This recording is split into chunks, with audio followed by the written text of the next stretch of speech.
Tonight, live from the University of Delaware, Delaware Debates, featuring the candidates for the U.S. House of Representatives.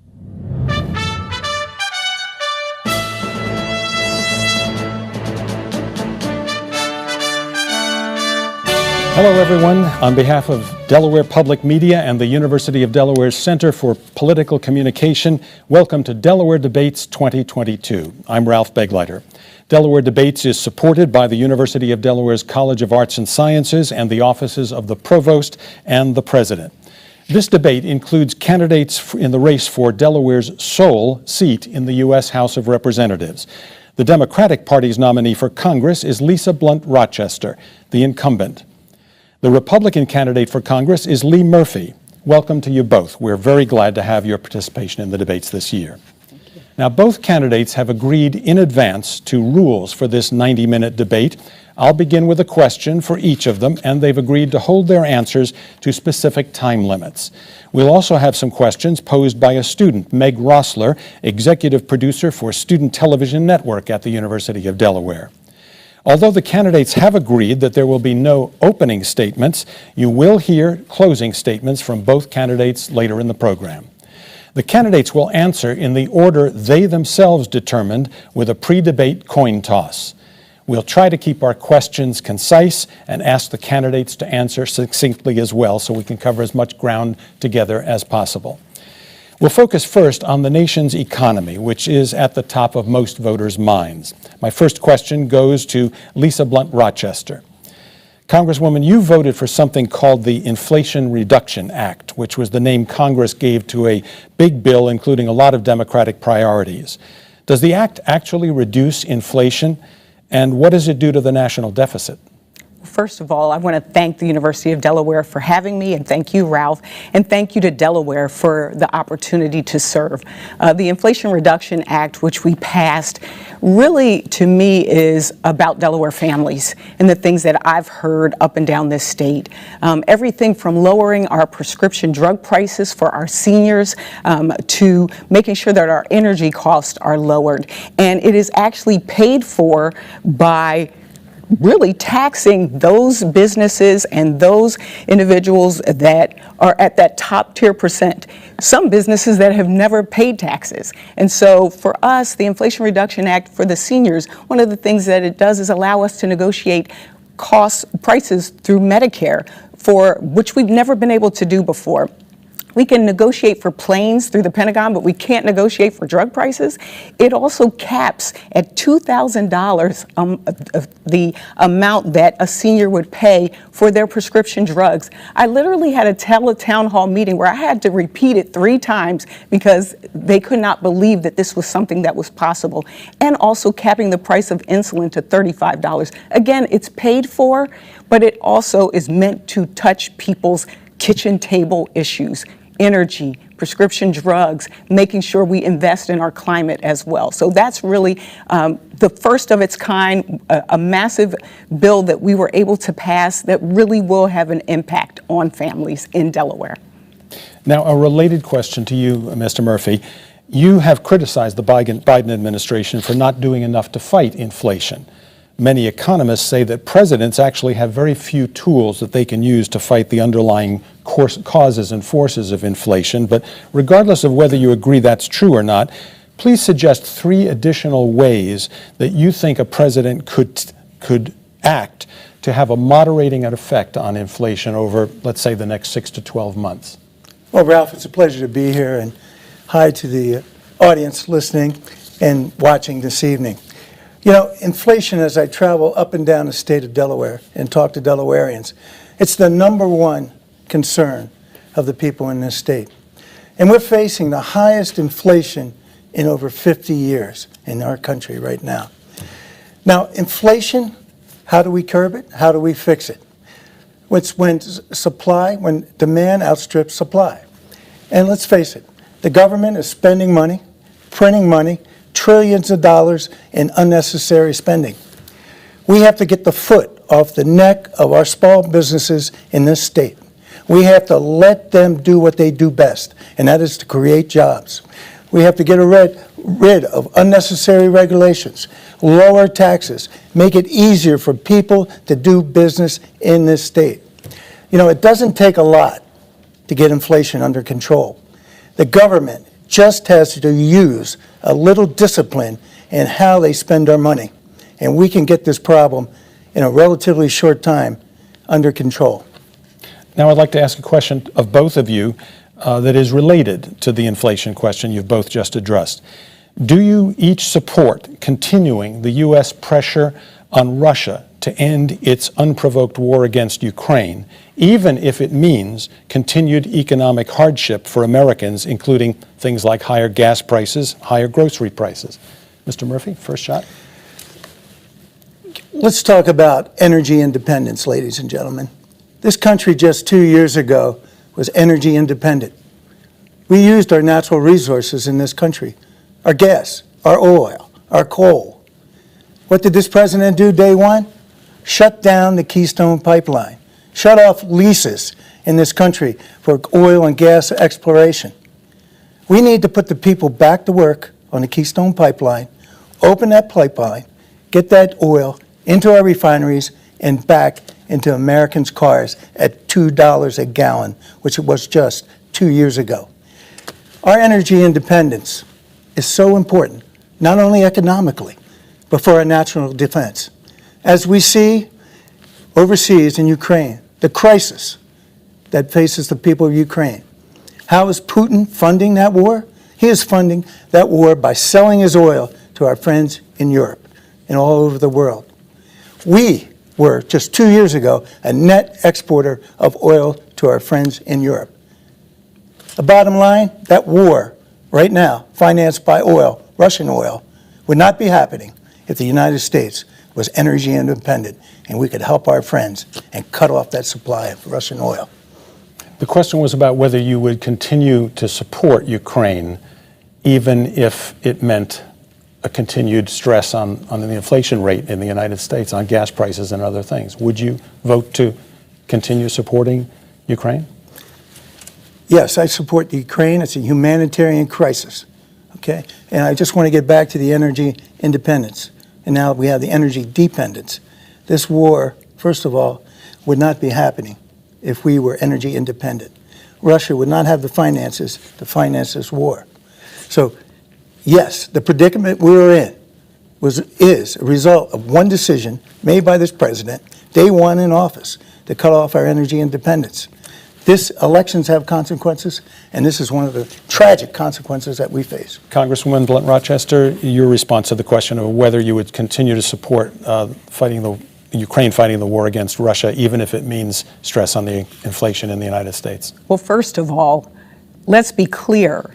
This war was because Putin, unprovoked, was the aggressor to the Ukraine.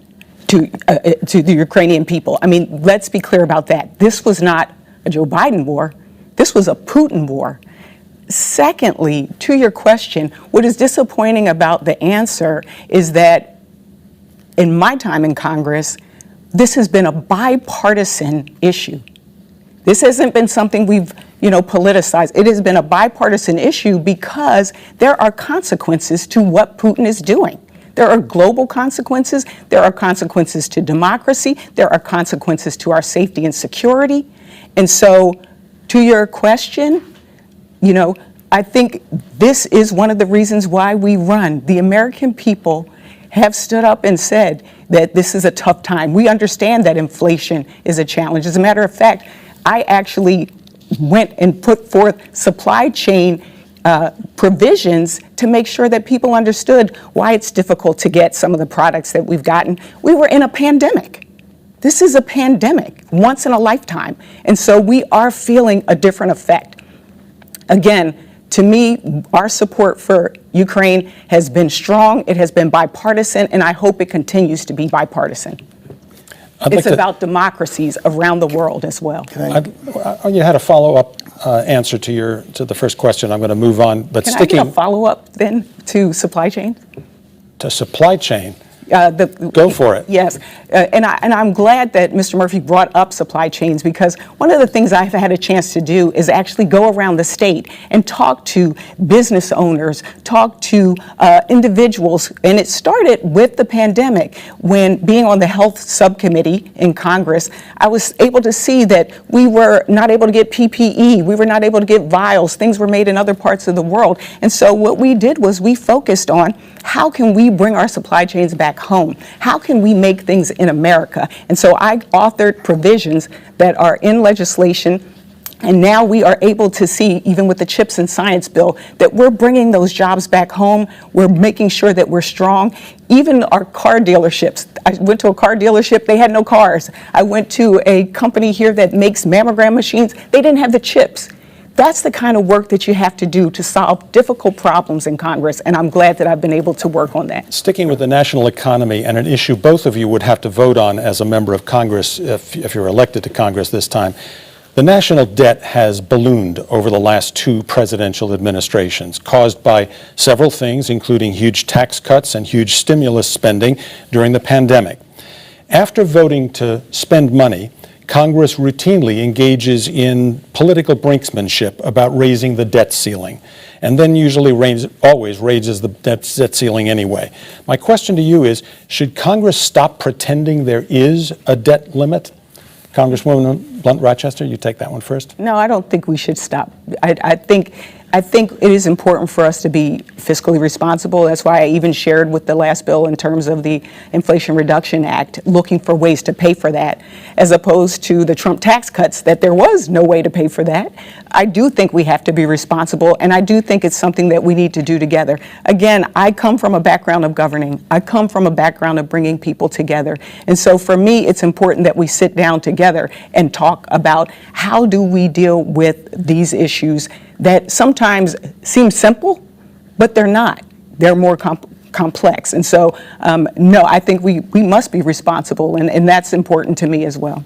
Mr. Murphy, on the debt limit, would you support essentially stopping to pretend that there is a debt limit? Just keep approving it? Yes, as your congressman, one duty that I have is your checkbook. I have to be able to justify what Congress spends. It's your tax dollars. And quite frankly, this current Congress has spent trillions and trillions of dollars in wasteful spending, in programs that really have no end. And the accountability of Congress, where's the accountability? We need to account for every single dollar of taxpayers' money. And the debt is out of control. $31 trillion and growing. This is unsustainable. We cannot continue to print money. We cannot continue to spend trillions and trillions of dollars in government programs. We have to rein in spending. We have to incentivize business. How do we get back to 0.0 inflation? How do we get back to a vibrant economy?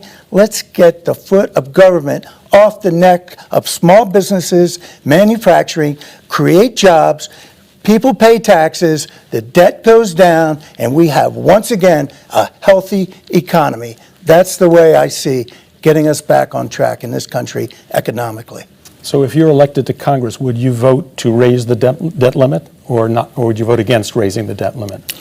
I would vote to get our spending under control, to, again, incentivize small business, small manufacturing, bring jobs back to the United States. We talk about the supply chain crisis.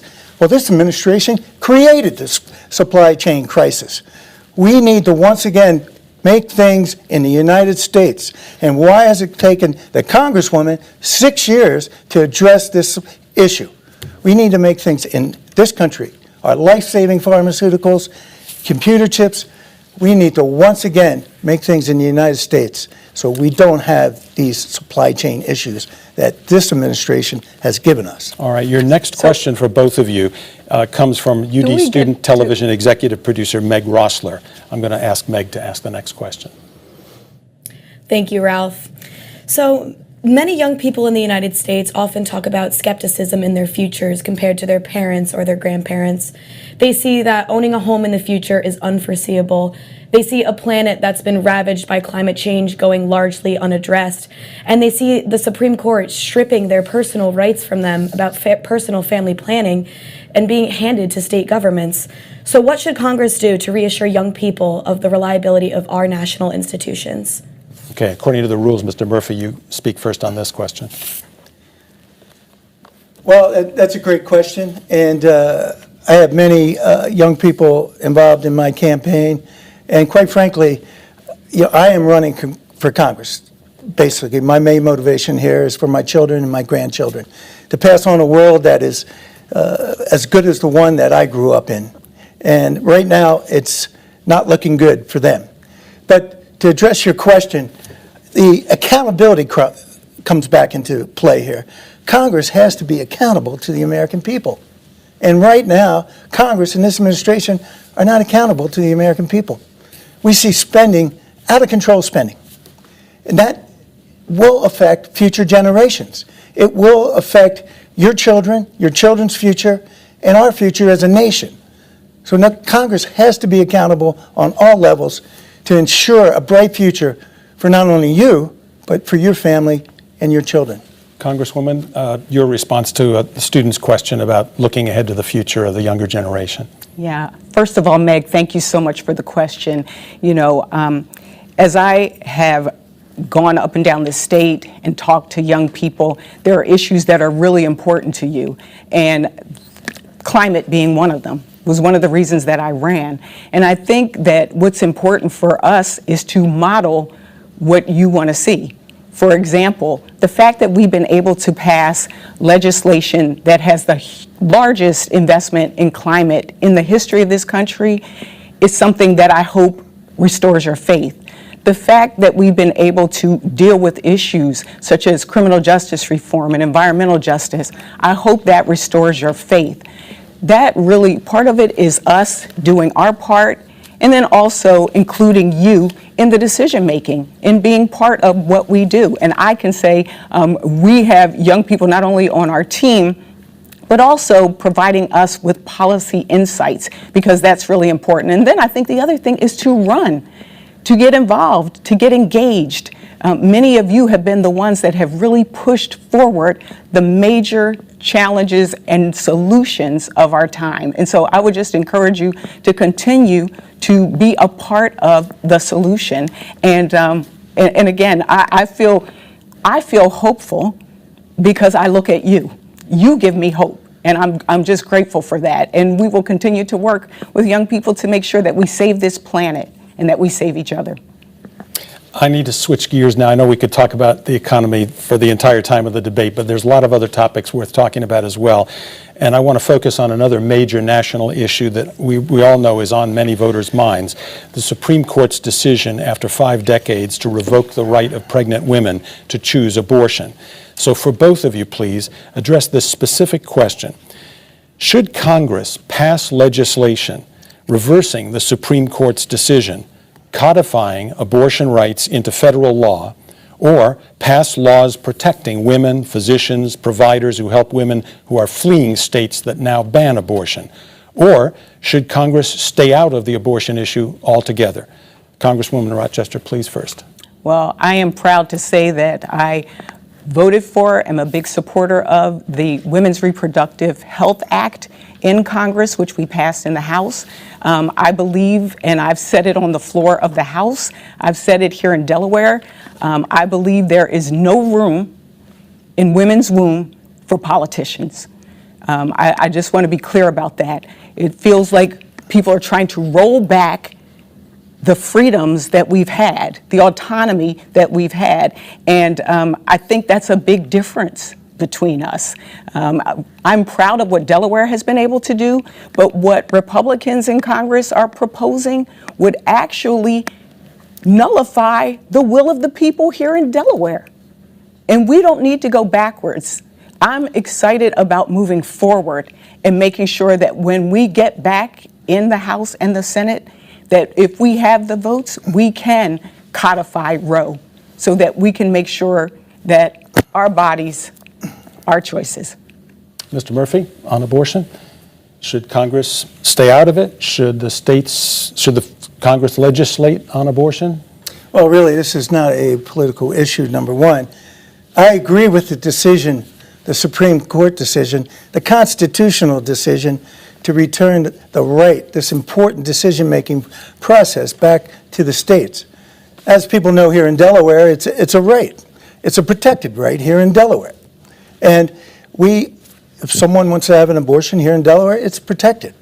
And I believe that the decision-making power should be with the states. And if people want to change it, one way or the other, they need to get involved. They need to talk to their legislatures. It's up to the states. It's up to the people in each state to make this important decision. Now, what's good for Delaware may not be good for another state in the United States. I think it's good. Personally, I am pro-life. I have always been pro-life. But a personal story. My daughter went through some tough times. She went through drug addiction. She came to rehab, and she got her life back out together. She was pregnant. Did I tell her that what to do or what not to do? No, she made her own choice. She made her own choice. And that choice was for life. And I applaud her for that decision. But did I tell her what to do? No, I did not. And the government, when it comes down to it, it's a woman's choice. Mr. Murphy, on the basis of what you just said about it being a state decision, if you're elected to Congress, then would you vote against the Republican House leader Kevin McCarthy's proposal, which he's already put before Congress, which would pass a federal law specifying abortion limits? Because you just said it should be a state decision. I think constitutionally, the Supreme Court was right. It is a state issue. It's where people can really have their voices heard, and each state can make their individual decisions on what's appropriate for their particular state. And you would vote that way in Congress if you were elected? Can you repeat that, please? Would you vote that way again if you were elected? Would you vote that way? And if McCarthy's bill comes up, as he's already put it in Congress, you'd have to vote against it then, right? Yeah, I uphold the Supreme Court's decision 100%. All Yes. right, Congresswoman.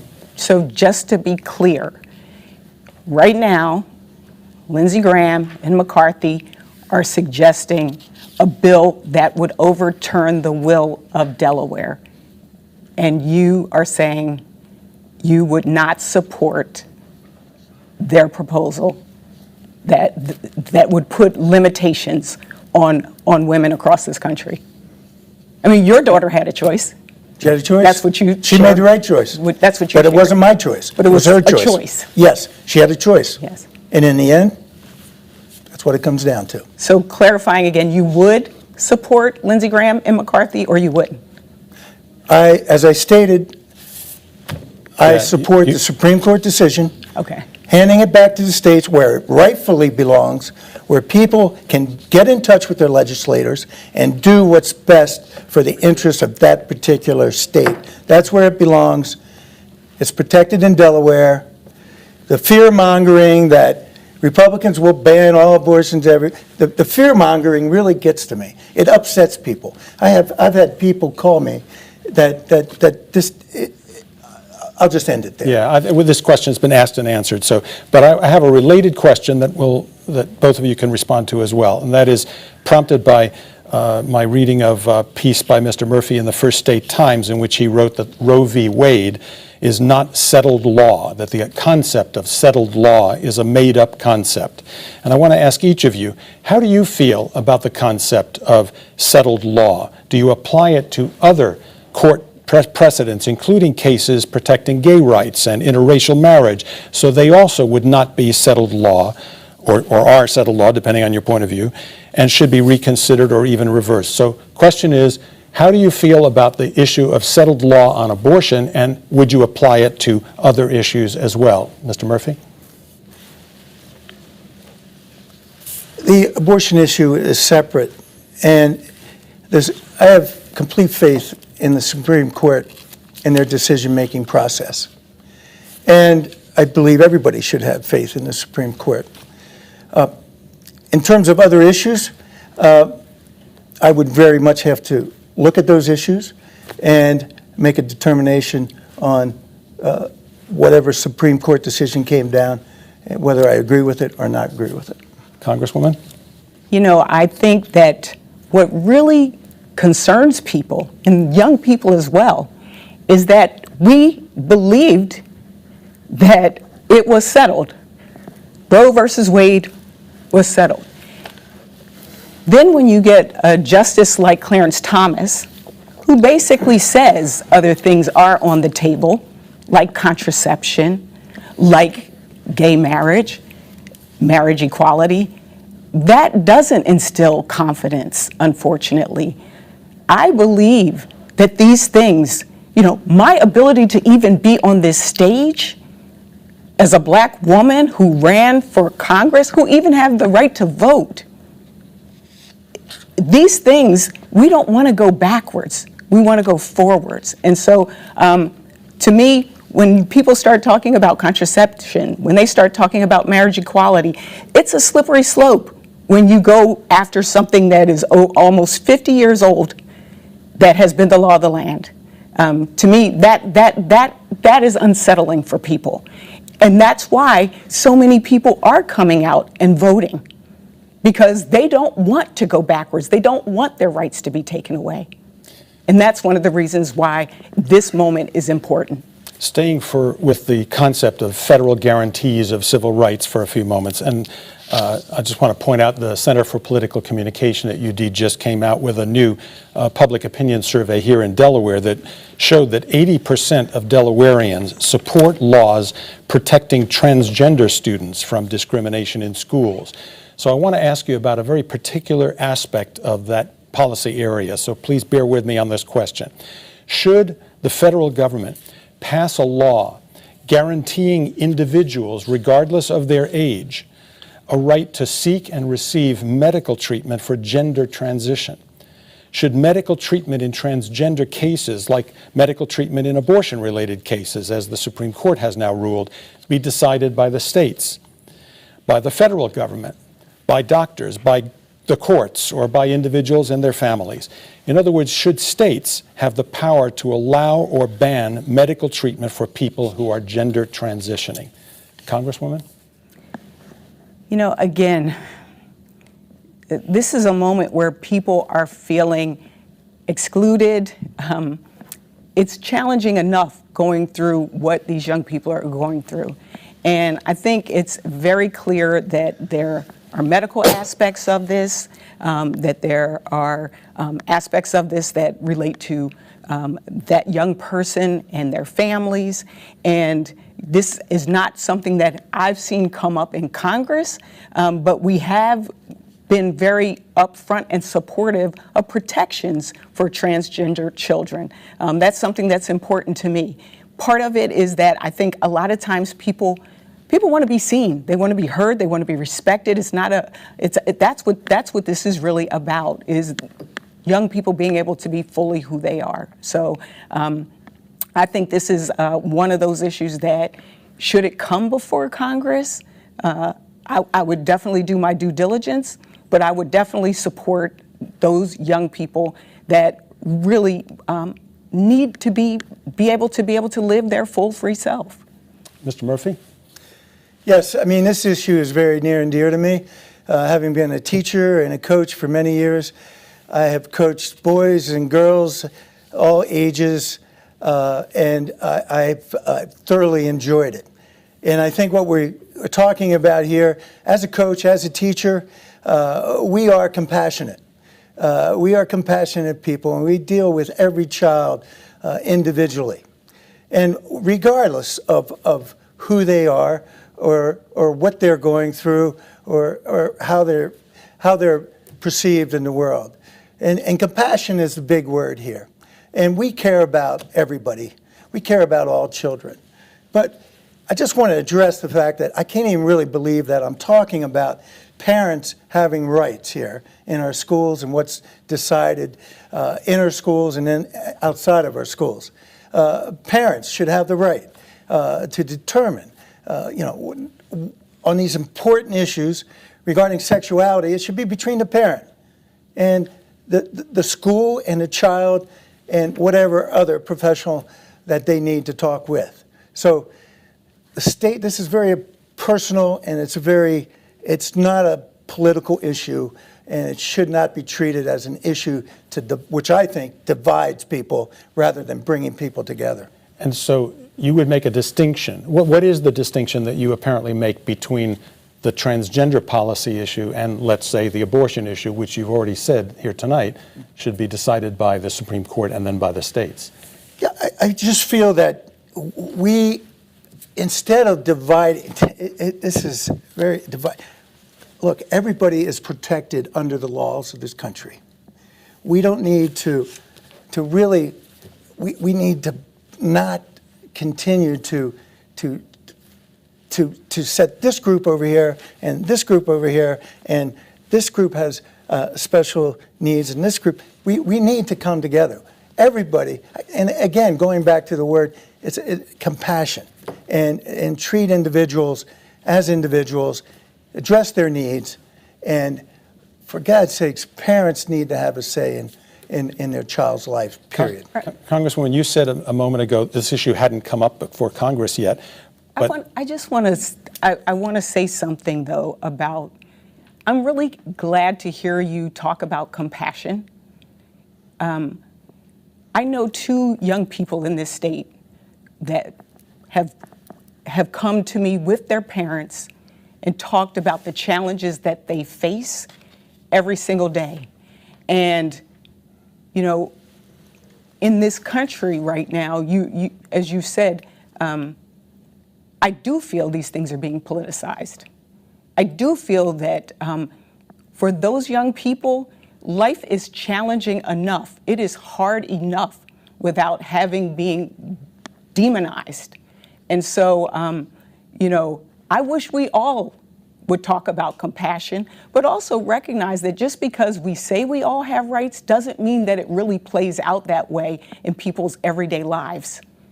I want to turn our attention in this next segment to some questions about the state of democracy in the United States.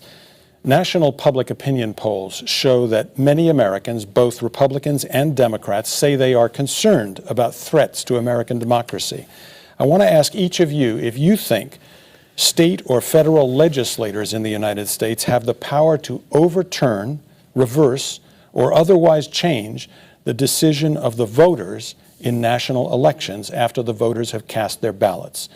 Do national legislators have the ability, the power, to change the outcome of an election after the voters have cast their ballots? Mr. Murphy?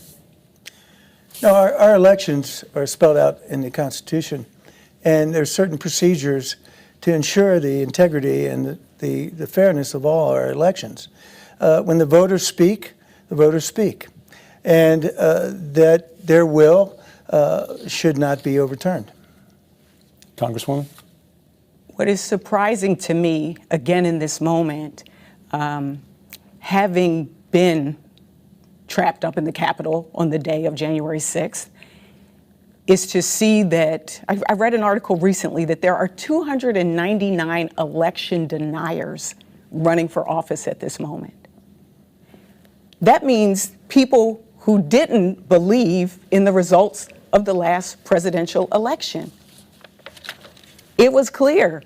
There were court cases, there were all of these different things. And I do believe, again, one of the reasons why young people are concerned is because our democracy is also at stake.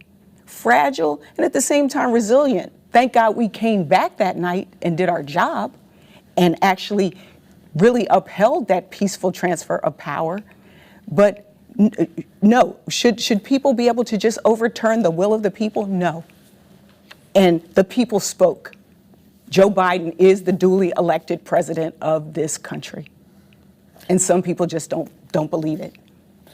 You both have sort of moved in the direction of my next question, so I'd like to kind of continue on this topic for a minute. Mr. Murphy, how would you Congresswoman Blunt-Rochester just characterized the January 6th events, and so I want to give you an opportunity to do that as well. How would you characterize what happened on January 6th, 2021? Of course, you know the National Republican Party, your party, has officially described it as legitimate political discourse. How do you characterize it? Well, first of all, I just want to touch on 2020's election. There were a lot of concerns over the integrity and transparency of that election. And that's really a nonpartisan issue in my travels here. People want fair elections, regardless if you're a Democrat or independent or a Republican. So going forward, voter integrity is very important, and transparency is very important. Was 2020 rigged? I ran in 2020. As I said, there were many concerns, and the transparency of that election, there were many inconsistencies, and we need not to let that happen. Many voters are really upset and turned off. They think their vote does not count. We have to restore that faith in our system, that every vote counts in this election upcoming. So just to be clear, you're not saying it was rigged or not rigged. You're just not weighing in on that issue. yeah, I am inconsistencies, lack of transparency. And your question? The question was about January 6th. Was it legitimate political discourse? January 6th, I will uphold the Constitution of the United States when I am sworn in as your next congressman. The First Amendment guarantees freedom of speech, freedom of assembly. And the vast majority of people that day demonstrated and voiced their opinion. However, there were people that broke the law that day that should be punished and held accountable for their misdeeds on that particular day. Just as everyone that breaks the law in this country, destroys properties, destroys businesses, everybody that breaks the law in this country should be held accountable. But the First Amendment guarantees assembly and freedom of speech. Congresswoman, you already mentioned your presence at the Capitol. How would you characterize what happened on January 6th? Well, first, I want to be clear that it has been said and documented, even by Trump officials, that was one of the most safe, fair elections. With that, I don't even know where we're getting all this stuff about there's bipartisan agreement that there were inconsistencies, because there wasn't. People voted, and they made their voices heard. On that day, I will tell you, sometimes I think back to the fact that if somebody came into your house, broke in your house or your job, they broke in, they stole things, they defecated, they then wanted to kill you, I would not call that a walk in the park or a trip or whatever it was being characterized as.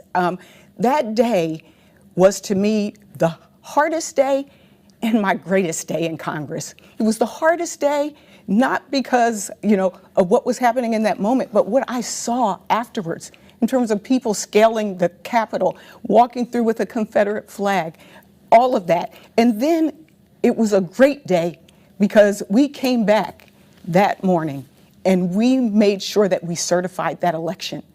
That showed both the fragility of this moment, but also our resilience as a country. And that's another thing that I hope young people pay attention to, that we came back, and that this is about rule of law, and that this is about peaceful transfer of power, and that this is about our American way of life. If we believe these things, then we have to baseline acknowledge who the President of the United States is and say it with authority. All right, since you mentioned, again, young people, I'd like to turn to Meg Rossler again for the next question that's going to be thematically on this same area. Go ahead, Meg. Thank you, Ralph. So there's a lot of negative conversation regarding our nation's democracy on platforms like TikTok and Twitter. So do you believe that the checks and balances system established by the Founding Fathers is still working today? Okay, checks and balances. Mr. Murphy, you're first on this one. Meg, that's a great question. And in the last 4 years or 6 years, we've seen a lack of faith and a breakdown in our institutions. Where we had checks and balances before, we've seen a Department of Justice basically go off the rails and pretty much hunt down a president based on no knowledge or no facts or no evidence at all. Using government institutions to go after individuals, whether they be in the government or outside of the government, is wrong. It's just plain wrong. So once again, we have to have faith in our institutions. I think the approval rating of Congress is like 17%. The approval rating of the president is at an all-time low at 39%. All our institutions are at risk right now. And the founders of our great country put those checks and balances in place so no one arm of the government could get out of control and rule this world and destroy our republic. Congresswoman Blunt-Rochester, are the checks and balances institutions working? Well, first of all, Meg, to the beginning of your question where you even talked about those platforms, I think one of the biggest challenges that we've had, and really to follow up, you talked about a president who actually took classified documents home and thinks it's okay to have them there, really created or allowed for this environment where people not only do they not trust the media, they don't trust each other. And so for me, even as we went through the beginning of this pandemic, there were three themes. It was recover, rebuild, and restore. We have to recover from this pandemic. And so to say that Joe Biden is the reason why we have supply chain problems is not true. But we have to recover economically and physically. We got to rebuild, and that's what we've done with the bipartisan infrastructure bill. And then we have to restore. And that's part of what this whole moment is about. Finding those things, sharing with people the things that we've been able to do as Democrats and Republicans on gun safety, on making sure that veterans with the PACT Act are taken care of. There are things that we can do to restore people's faith. But the biggest check is the people. You need to be able to participate. You need to be able to have the right to vote.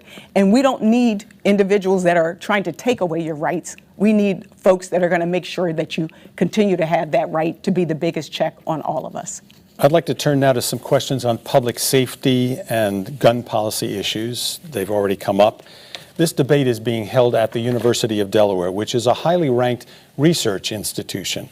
But researchers here at UD and at many other similar places are prevented from gathering information from the real world about gun violence in the United States, including recent gun violence just in Wilmington, Delaware, for example, because Congress doesn't approve federal funding for such research. So I'm asking both of you, should Congress approve funding for national research on the causes and potential cures of gun violence in the United States to help frame gun laws to be passed by Congress? Congresswoman, you're first on this one. I want to thank, again, many groups out there like Moms Demand Action and Everytown and others that push this issue of gun violence to the fore.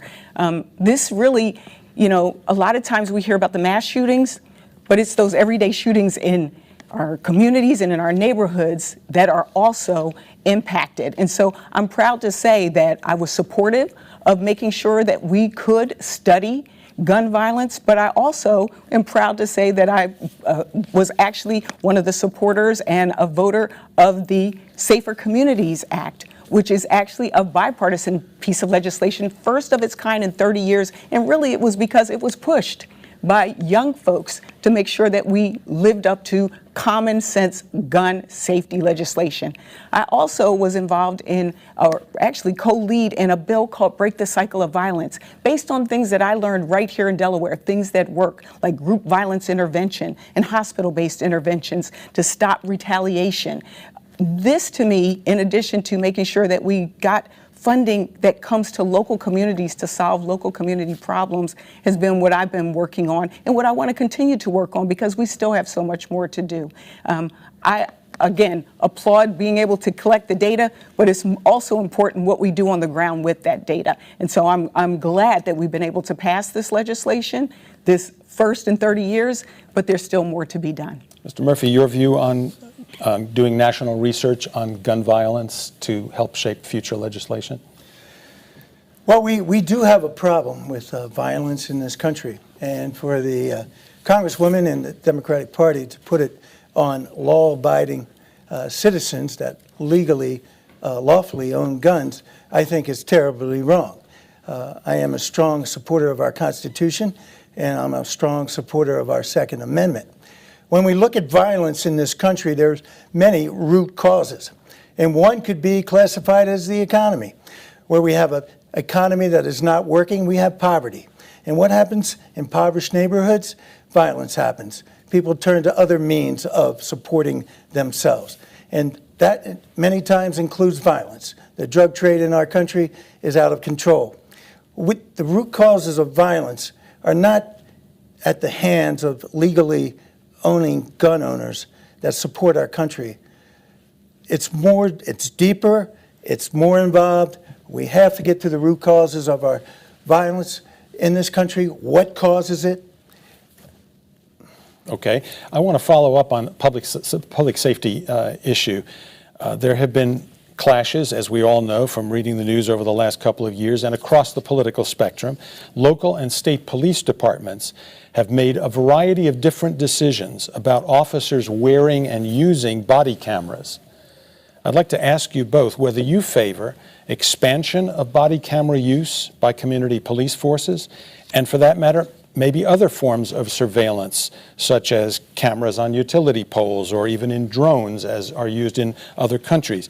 Do you support surveillance of U.S. citizens using facial recognition, for example, as China does extensively? Mr. Murphy, first. No, I don't support facial recognition as China, not in this country.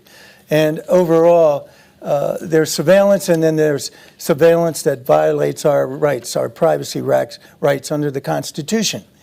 And we're talking about policing here in our country.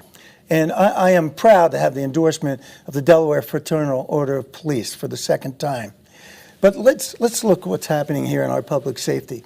Police officers are leaving in droves in our country.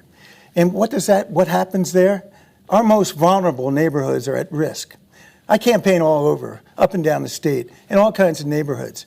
And the most vulnerable people in our cities, in our states, in the state, are really left at risk. Again, the police should be supported. The police are not the problem. They need our backing. We have a breakdown in law and order in our society right now. It cannot continue. If we're going to have a civil society where people can walk down the street and be safe and feel comfortable, we have to get back where criminals are prosecuted, victims are protected, and people that commit crimes face penalties. Right now, they face nothing. Congresswoman, the question of expansion or continued use of body cameras and other kinds of surveillance like facial recognition. So I have to say, body-worn cameras is something that I've had the opportunity to work on as our congressperson. And that was based on, again, how I work. I bring people together. We brought people from the community. We brought advocates, we brought law enforcement to the table and said, what are some of the things that we all agree on? One was that body-worn cameras are both a positive for police because they actually have proof if they need it, but it's also an accountability piece. And so one of the things that I did was bring them around the table and actually put in an application to make sure that Delaware could be one of the first states, if not the first state, where all law enforcement who were eligible had body-worn cameras.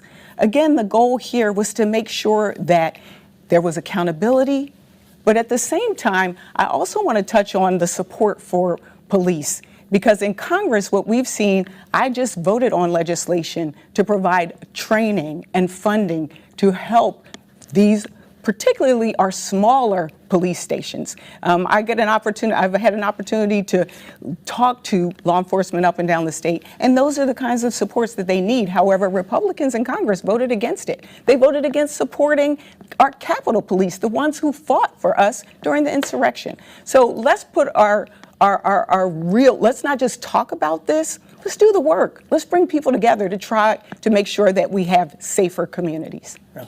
How about facial recognition? Mr. Murphy answered that. Do you favor use of that in the U.S.? We have not had any conversation about that with law enforcement, but what I can say is one of the challenges with facial recognition that we've seen is that, and this gets to sometimes the issues of making sure who's the ones developing the technology. We had an example of a person who went through an airport, black man, who was stopped, detained, arrested, And they found out that the facial recognition didn't work. This guy turned out to be a judge. And so, again, that's one we haven't had any time to like really talk to law enforcement about or talk to our folks in our civil liberties community. But this is, to me, we like to have the conversations. We bring people together. You want to have a brief additional comment? Brief. Congresswoman, you haven't really supported the police. You haven't been out front. You haven't raised your voice to support the police. And I just want to ask the audience. I'm going to ask that we adhere to the rule, which is we're not attacking each other in this debate. We're talking about our own qualifications and our own positions on these issues. I appreciate that, Ralph. You can continue if you want to. But I just want to ask the audience out there, who today in the audience would want to be a policeman? Why would you step forward? This is an honorable profession, one of the most revered in our history in our country. But who today would want to be a policeman where you're not going to be backed, where you're going to have laws passed in Congress that really cut your legs off and don't give you the ability to enforce the law? Okay, I want to change topics again. Again, we could talk about any one of these things for a long time. This is an important issue too, though. I have to say something. You were attacked, so exactly. Respond. I think it's wrong, disingenuous, for you to say I have not been supportive of the police. Maybe that's your opinion, but for me, I'm trying to support everyone. We had a saying when I ran that when Lisa goes to Washington, we all go to Washington.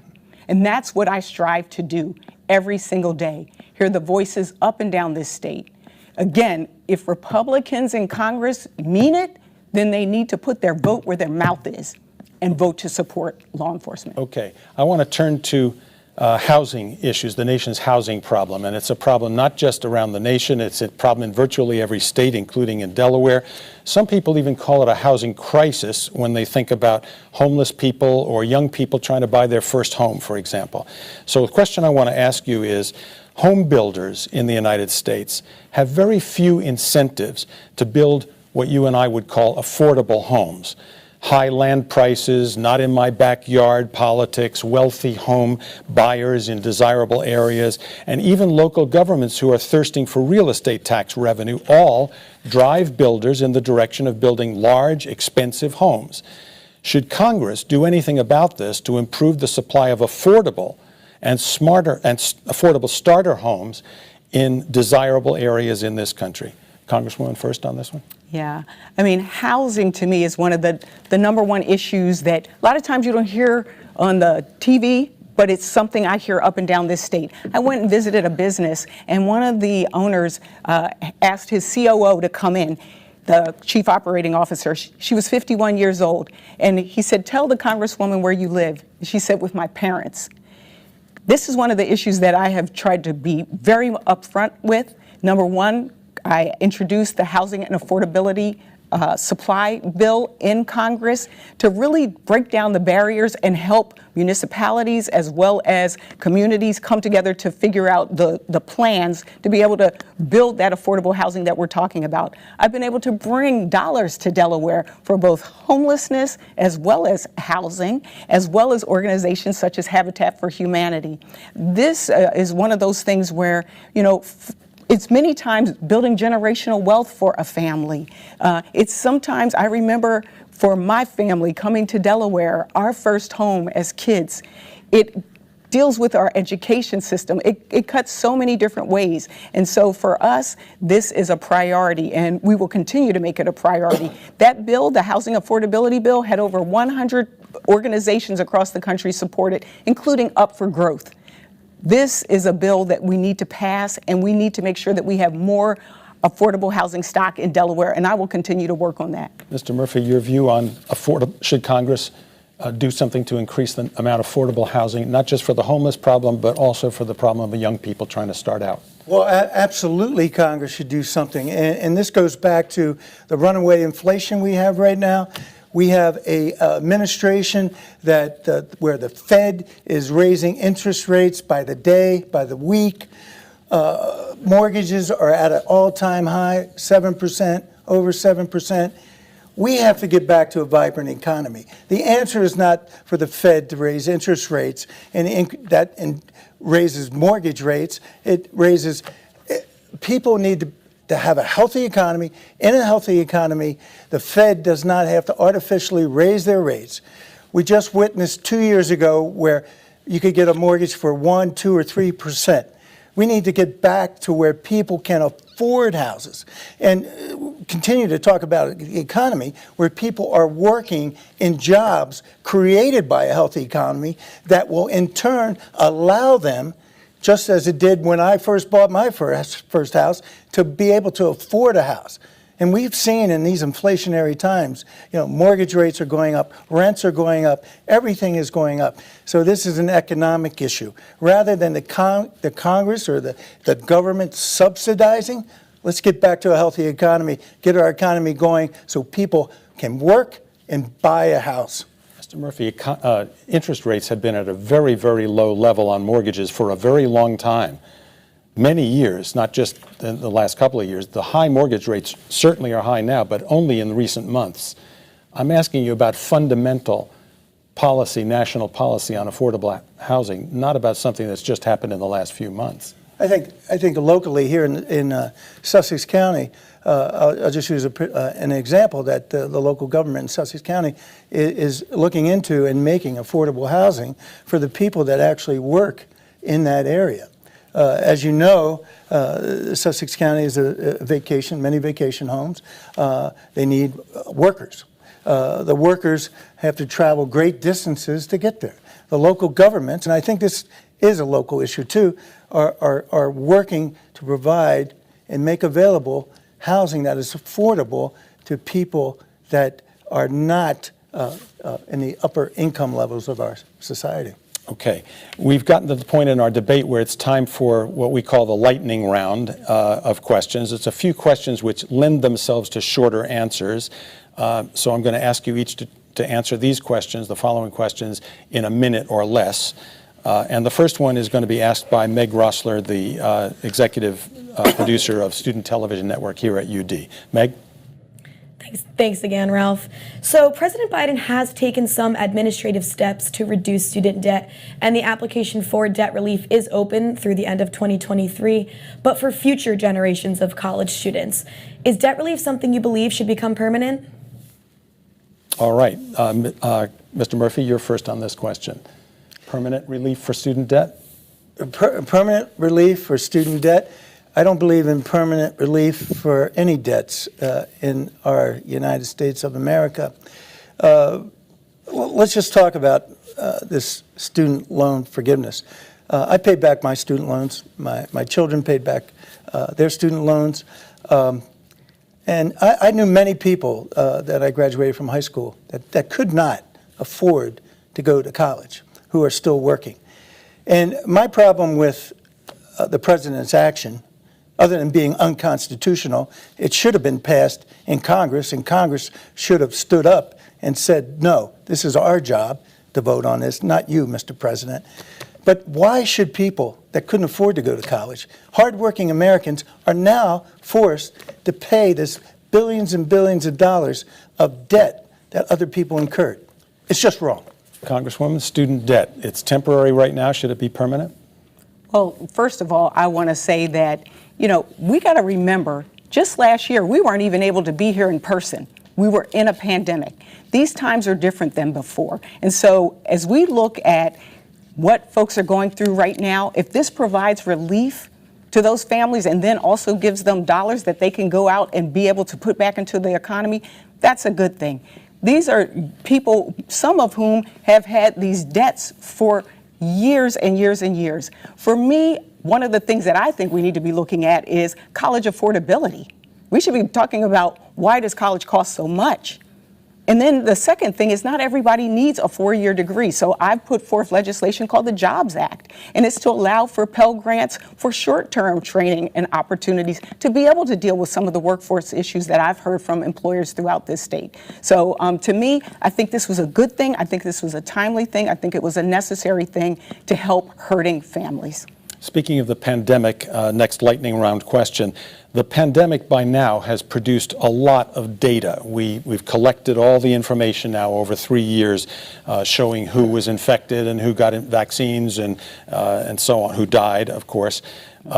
The data, among other things, shows that black and brown populations suffered significantly more infections and more deaths around the country. And interestingly, to me anyway, it shows that Republicans have suffered more infections and more deaths than Democrats. The data also show our public health system struggled to respond to the pandemic. What legislation would you support in Congress to improve the future strength of public health systems at the state level around the country? Congresswoman, you're first on this one. Well, first of all, I'm proud that I was able to be a part of passing the American Rescue Plan, the CARES Act. Those bills, some of those bills that started us in the very beginning of this pandemic were bipartisan because we recognized the situation that we were in. I'm also proud that I was able to get provisions in that dealt with collecting that data and make sure that we got the data, because before, many of us didn't even know because of our public health infrastructure. I actually had the opportunity to serve as Deputy Secretary of Health and Social Services here in Delaware, and I'm also on the Health Subcommittee. And so we've been working very diligently to be able to bolster with legislation and investments to bolster our public health infrastructure, because you're right, what this pandemic showed were the holes and the lack of where we had those holes in our system, and it gives us an opportunity to strengthen them moving forward. Mr. Murphy, strengthening public health in the United States? Well, strengthening public health is always an important issue in our country, and we learned a lot during the pandemic, for sure. And I hope our country moves forward, and we've learned some hard lessons. But public health, I think number one is education. And what people don't talk about in this country are healthy lifestyles, people that prevention. It seems like we are a reactionary many times in terms of diseases and other sicknesses. We really need to head it off, prevent, and deal with that. And education when it comes to public health. All right. I'm going to apologize. I intended to ask a follow-up question on the housing thing. It's my fault I got it out of order, so I'm going to come back to that topic. But it's related in a way that I think you'll be able to follow the train of thought. I apologize for my error. And this one is connected to climate change. Do you think Congress should require states to begin moving people and businesses away from environmentally threatened areas in the United States, such as the coasts here in Delaware and other parts of the United States, and the western U.S. facing wildfires and drought? How would you deal with the issue of rebuilding and moving people into areas that are environmentally threatened? Mr. Murphy? No, I think we live in a country, and I think people can make their own personal decisions on where they want to live. I happen to live in New Orleans before and during and after Katrina. And I have to say that not only is it a great city, but New Orleans has always been in a position where they have been vulnerable to national disasters. And after Katrina, many people wrote New Orleans off, and it's back and as strong as ever, and people want to live there for a reason, because it's a good place and it's their home. So no, I don't think the government has that right to do that. Okay, I got to follow up though, because you said people have a right to live wherever they want to live, and I certainly wouldn't dispute that. But are you saying that they have a right to live there, and then when their house gets washed out by the sea or burned down by a wildfire or something like that, the federal government has a responsibility to subsidize flood insurance and other kinds of insurance to rebuild their house in the same threatened area? Is that what you're saying? They have a right to live there? Well, first, I don't think people want to live there and incur the cost of that insurance, and it should be incurred by them. That's strictly But it's up to federally subsidized flood insurance. They're not paying the full premium on that insurance. Well, then we should take a hard look at where those tax dollars are going to support that and make strong recommendations that people maybe should move to another location. Okay, Congresswoman, how about you on the question of is it time to be looking at moving people away from environmentally threatened areas? You know, it's interesting because for us as a state, I mean, we're the lowest mean elevation in the country. And so I say to my colleagues that we're urban, suburban, rural, and coastal. When I talk to our farmers, climate has an impact on what they do. When I talk to our folks from environmental justice communities, they talk about the fact that when it rains, it floods there. And so just yesterday, I got to participate in an event that was the grand opening of the South Bridge Wetland Park. And it was incredible because it was an opportunity to do the science of making sure that we're resilient and that we have the right plants and things that will be able to, but also dealing with wastewater and making sure that we have healthy communities. And there was a boardwalk, and it was really a combination of state, federal, local, but led by community. And so to me, this presents an opportunity for us. That's why the Inflation Reduction Act, that investment, in addition to what I'm doing with Senator Carper, called the SURE Act, will deal with some of the mitigating some of those challenges so that we don't have to deal with people being displaced. So for me, it's really about making sure that we save this planet and that we make sure that we have a good quality of life for everyone. So I got to follow up with you just on flood insurance, Okay. I can actually say that for me, it has been watching, because I'm not on the committee of jurisdiction that does this, but there has been a lot of debate about how much to subsidize and whether to subsidize. I believe that there are families in our state that, are living in areas that they do deserve to have that flood insurance. And so one of the things that I also worked on was to make sure that the maps, even the coastal maps, were correct to allow those who were eligible to be able to get it. So, similar to Mr. Murphy, we might actually agree on something in terms of making sure that we look at what's the right mix, but this has been an issue that has challenged Congress for, I would probably say, this whole session. So a very short follow-up to both of you on this question, because you've both talked about this. You both talked about the fact that people need to live where they like to live and so on. Congresswoman, you frequently tout the money the federal government sends to Delaware and other states as well to rebuild beaches after they're swamped in a storm. Is that the right federal policy? But think about it. Our beaches aren't just those homes. Our beaches are economic development. Our beaches are our natural habitats. Our beaches are a part of who we are as Delaware. So, yeah, I'm proud of that work to be able to restore our beaches. I think that's important to our state. Do you want to comment on that one, Mr. Murphy? Restoration of beaches using federal funds. Would you vote for that? Well, if we have to restore Delaware beaches, we have to restore beaches everywhere. Well, and feds do that, yeah. And I love our beaches in Delaware, and I want them in pristine shape. All right, a final lightning round question, if I may. If you are elected to Congress, will you support continuing or shutting down the House investigation of responsibility for the January 6th attack on Congress? It's a short answer question. Do you support continuing or shutting down the House investigation? And what about the Justice Department's investigation? Continue or shut it down? Congresswoman, you're first on this one. I think you go until you get justice. I think there's, as I said before, there were people who broke the law. There was this is the fundamental part of our country. And when the hearings first began, I can tell you that those of us who were trapped up in the gallery talked about the feeling of finally understanding what happened, finally understanding who did what. And now we get to figure out how do we avoid that from ever happening again. So we finish it when the job is done. Mr. Murphy, what about shutting down or continuing the House investigation and the Justice investigation? Yes, when the next Congress convenes, we will have instead of this partisan investigation, we will have a nonpartisan investigation. And we do need to get to the root causes and reasons of why January 6th happened.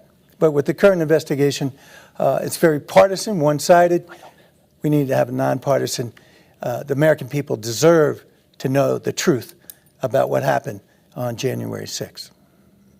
All right, well, I'm afraid that concludes our time available for the Q&A, so I'm going to give both of you a chance to offer voters the concluding thoughts for this debate, and I'd like to ask you to please keep your concluding thoughts to about 1 minute in length.